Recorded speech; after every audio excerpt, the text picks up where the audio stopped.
Alright everybody, trying a different angle here. So what we have now is the grand finale of what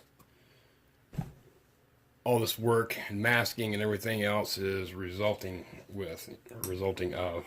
Sorry, I'm like... Alright, so here's what we're going to do. We're going to start removing the masking.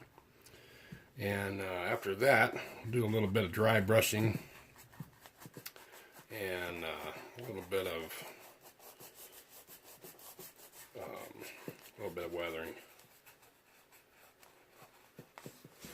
So hopefully you can see this. Maybe I should zoom out a little bit more here. And can use paper towel, kind of grip this a little better.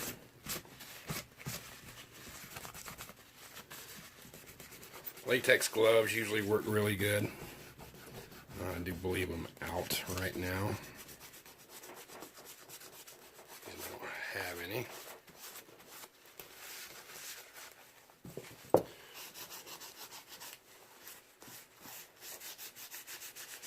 And don't rub hard. You don't need to rub hard. Just rub lightly on it.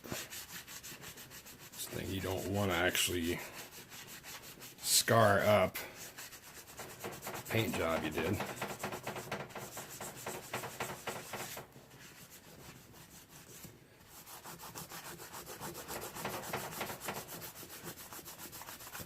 My Imperial shuttle is hitting the wall. That's what the noise is coming from.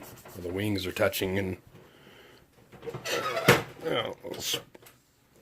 Maybe we won't have to listen to that no more.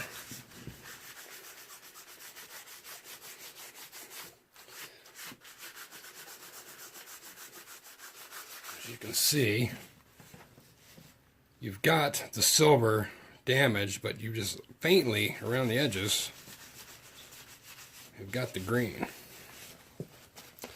And that's the thing. I know people are going to take this video probably and run with it. They're going to like, oh, now I know how to do it. And there'll be 50 million videos of people on there that, oh, now I am the master of Mandalorian armor. Yeah.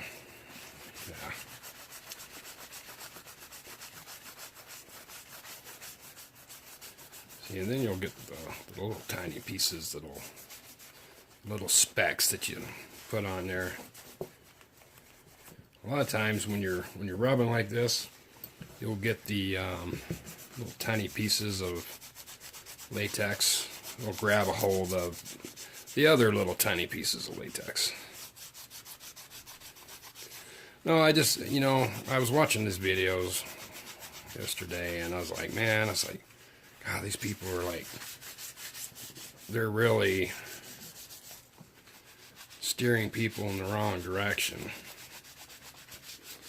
And it's more like they're just wanting to be on video, on YouTube, rather than teach them and show them the actual right way to do it.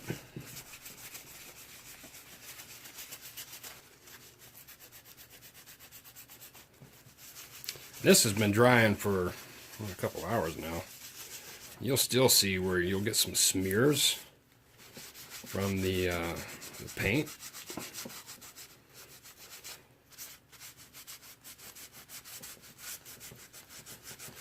Yeah, I used to do this for a long time, and then I got burnt out on it. Dealing with some people that were pretty cutthroat on eBay years ago. Dealing with some jerks,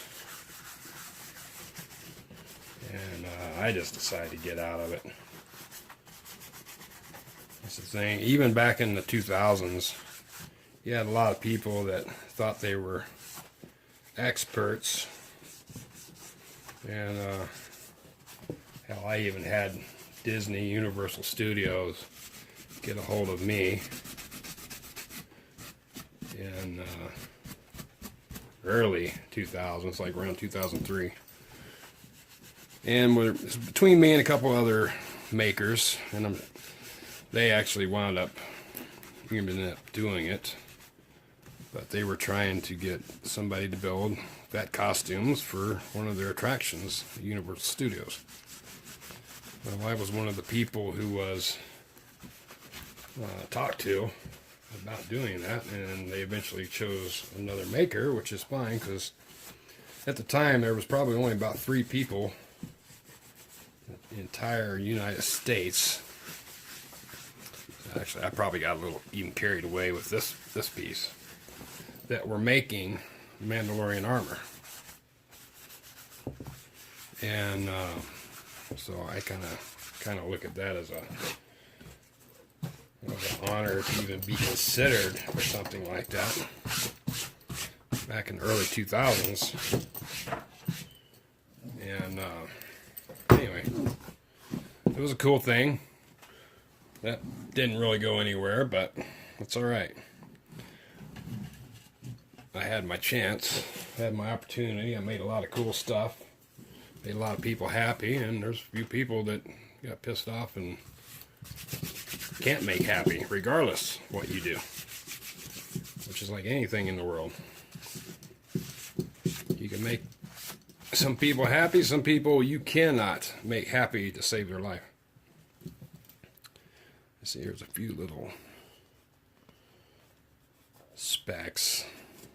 And a lot of this stuff will come off too. Eventually you'll wind up rubbing the latex off when you go to a troop or different things. There'll be little tiny specks that you haven't gotten yet, but they will eventually work their way off. But that is the piece there. Now what I'm going to do next, and I got a plate here that I've been using. This is Rub and Buff, and it's a metallic wax silver leaf paint. And this is the way to go, and it doesn't take much at all. I mean, I'm putting like a little tiny small dab, and that's all I'm going to use. Where's my brush? Did I leave it upstairs? I think I did. Hang on 1 second. I'm going to grab another one that I know will work fine. Actually, I'm going to use that one. Alright. So,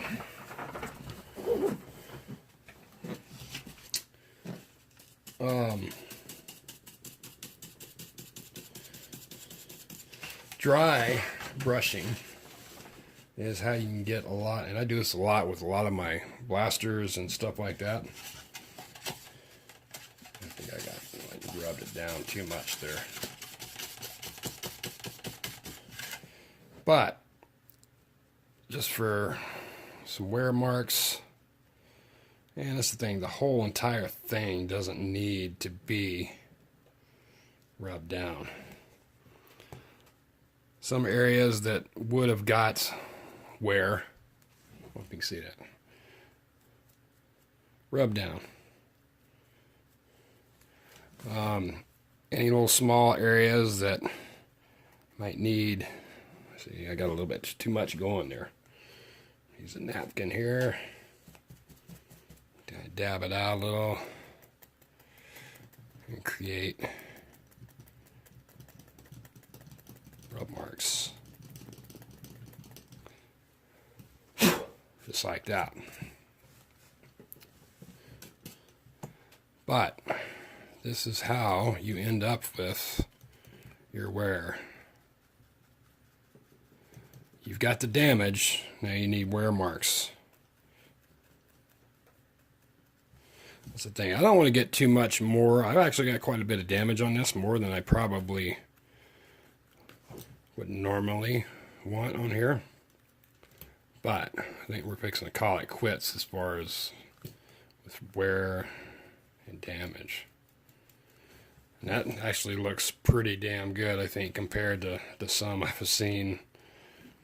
So we've got our wear marks here. I'm going to come a little a bit further out with this one.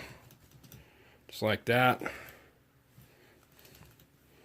And most of this is going to be up under a belt. So it probably won't show, but I'm going to do a little bit of it. Just in case it ever ends up showing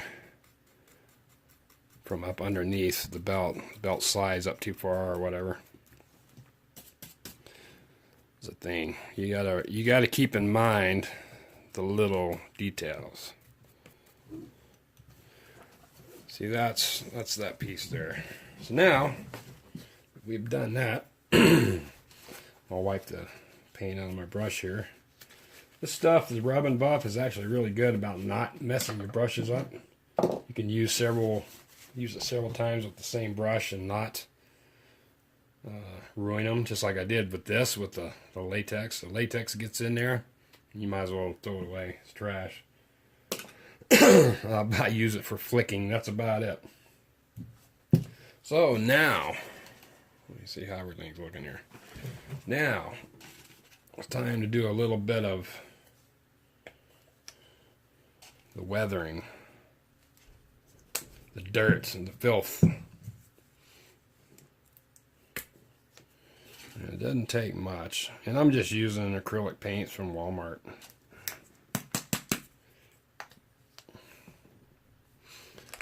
I'm using nutmeg brown and classic caramel.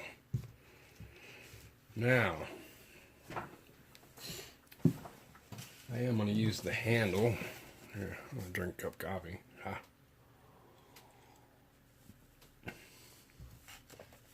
I am going to use the handle, one of my paint brushes, as a dipstick, or a stir stick, sorry. Stir this up really good. I've seen some people using rubbing alcohol with acrylic paints and everything, and it's really not necessary. You don't have to have all that. I am going to take a little bit here on my brush, or not my brush, my napkin, and just dab it, and kind of dab it out. And something else too, we're going to go ahead and use this. Put a little bit on the brush, kind of like get up in the cracks and crevices.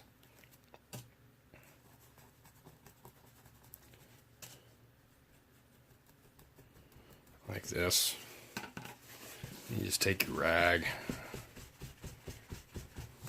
Well, you can see what I'm doing here. I didn't realize where my camera was. And just rub this stuff out. And if you're doing this on a lighter color armor, then you'd want to use a darker color.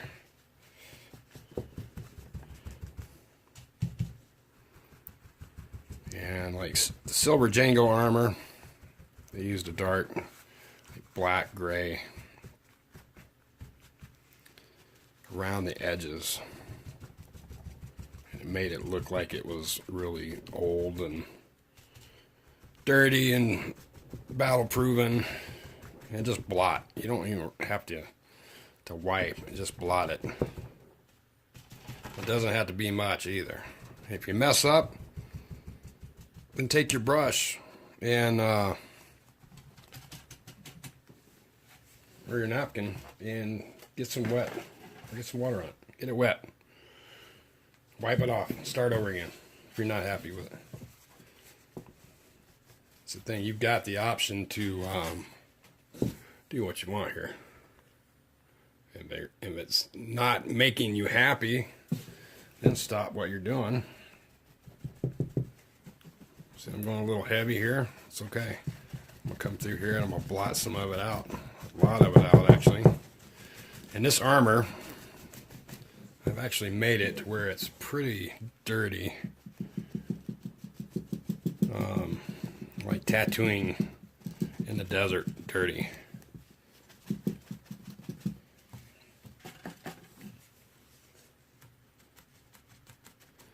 And put a little bit down here on this end.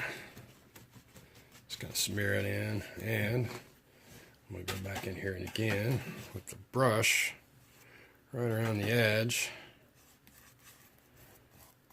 You can kind of liberally put it on there. You can put it on pretty thick around the edges. Just like that. And you come back, your brush, not brush, I keep calling my paper towel brush. Anyway, you guys get the point. It is kind of being used as a brush in a way. You know, you can dampen it a little bit if you need to.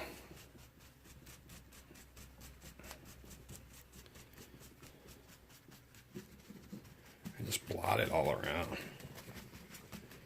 You can blot it a little further out away from the edge.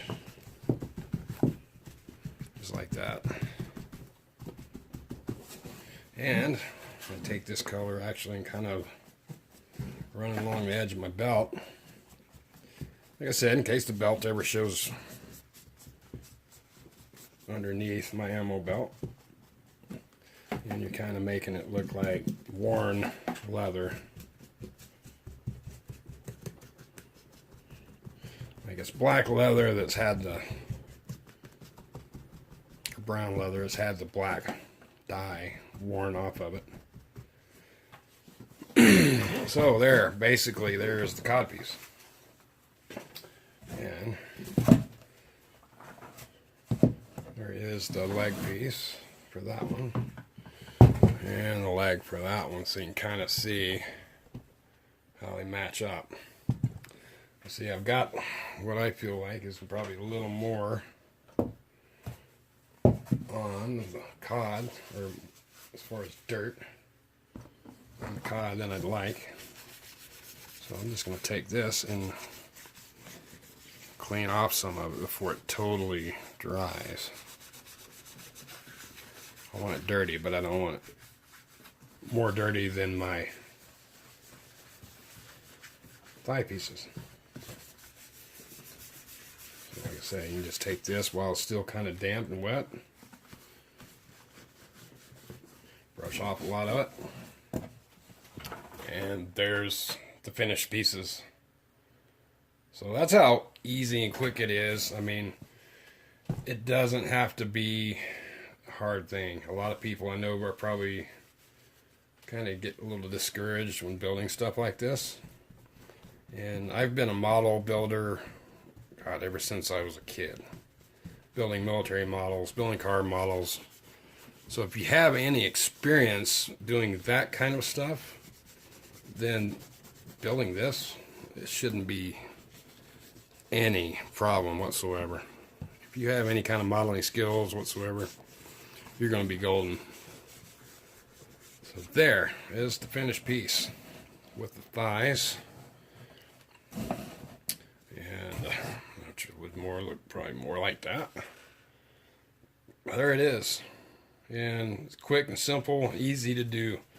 And as you can see, this one's got a little green around the damage, but it's not so much green that it really stands out like tremendously against the leg pieces. So it's subtle. It's very subtle. That's what you want building Mandalorian armor. You don't want it to be like just standing out in your face, like bright colors, clean. I mean, you want this shit to be dirty. You want it to be filthy. You want it to be scratched. One other thing too. If you're wanting to make scratches, hell, take something sharp and drill bit, for instance. Make scratches. You know, you can take some sandpaper and wear a little area. You know, make it look like a wear mark. I mean, be creative.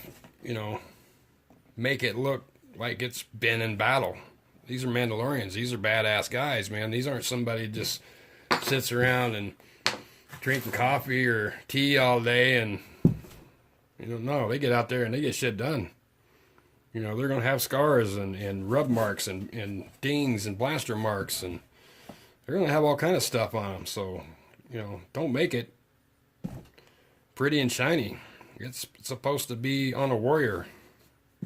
So keep that in mind when you're building it.